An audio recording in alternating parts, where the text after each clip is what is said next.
నమస్కారం 37 news channel కి స్వాగతం. భారతీయ కరెన్సీ ఇండియా కరెన్సీ విలువ రోజురోజుకి పతనం అయిపోతుంది అనే మాటని మనం తరచూ వింటూ ఉంటాం.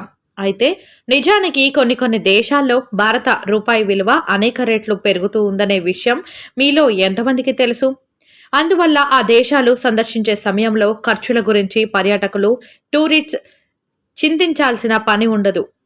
తక్కువ బడ్జెట్లో వివిధ దేశాలను ఎలా సందర్శించాలి అనే వారికి ఈ విషయాలు తప్పక తెలియాలి. ఈ లిస్టులో మొదటగా ఇండోనేషియా గురించి మాట్లాడుకోవాలి. కొత్త జంట హనీమూన్కి వెళ్లేందుకు ఇది సరైన గమ్యస్థానమని చెప్పుకోవాలి.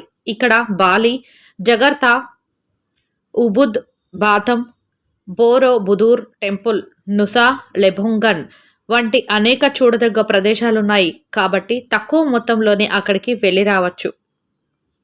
ఈ దేశంలో ఒక భారతీయ రూపాయి విలువ సుమారు 184.12 ఇండోనేషియా రూపాయలు అన్న విషయం చాలా తక్కువ మందికి తెలుసు. కనుక మీ బడ్జెట్లో ఈ దేశం సందర్శించడం బెస్ట్ ఎంపిక. తర్వాత వియత్నాం దేశం గురించి మాట్లాడుకోవాలి.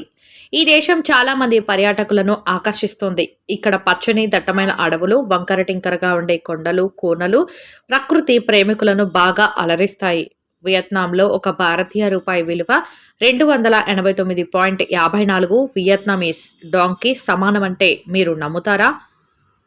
అదేవిధంగా కంబోడియా గురించి ఇక్కడ ప్రస్తావించాలి.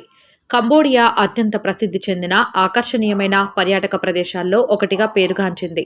మీరు అందమైన దేశానికి వెళ్ళాలనుకుంటే ఇక్కడికి ప్లాన్ చేసుకోవచ్చు. ఇక్కడ ఒక భారతీయ రూపాయి విలువ 50.05 కంబోడియన్ రియాల్ అనే శ్రీలంక సాహస ప్రియులకు బెస్ట్ ఎంపిక. ఒక భారతీయ రూపాయి విలువ 3.89 శ్రీలంక రూపాయలకు సమానమని తెలుసుకోండి. కాబట్టి ఈ లిస్టులో మీరు ఏ దేశం వెళ్ళినా పట్టుమని 10,000 కూడా ఖర్చు కావు అంటే అతిశయోక్తి లేదు.